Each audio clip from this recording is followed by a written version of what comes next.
Hi friends, yesterday we discussed one of the most important parameters, what happens when foreign institutional investors and mutual funds start showing interest in a stock.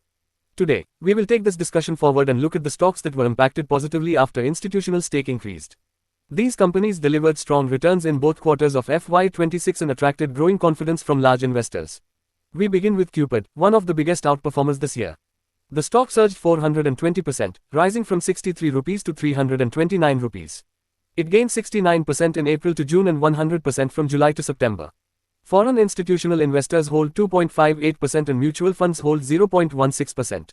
Next is Kian Agro Industries and Infrastructure. The stock climbed 284% this fiscal, moving from 341 rupees to 1307 rupees. It gained 30% in the first quarter and a massive 379% in the second quarter. Moving ahead, Jaiswal Neco Industries has jumped 139% in FY26, rising from 30 rupees to 72 rupees. It posted gains of 27% in the first quarter and 77% in the second quarter.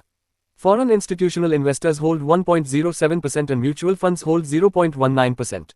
Indian Metals and Ferroalloys, or IMFA, has appreciated 121% this year.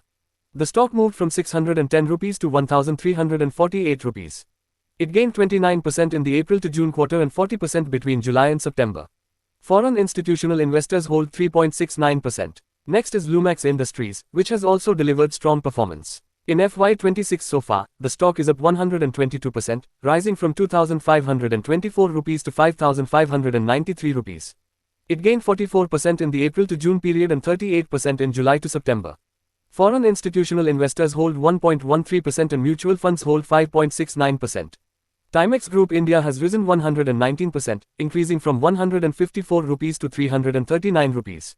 It gained 39% in the first quarter and 65% in the second quarter. Foreign institutional investors hold 1.61%. And finally, Apollo Microsystems has gained 115% in FY26, moving from 123 rupees to 263 rupees. It posted 57% gains in the first quarter and 69% in the second quarter. Foreign institutional investors hold 8.94% and mutual funds hold 1.34%. These stocks clearly show how institutional buying can significantly influence price performance. In upcoming videos, we will continue exploring more such parameters to help you understand market behavior better. Thank you for watching Stock Coney. Stay connected for more technical and fundamental insights.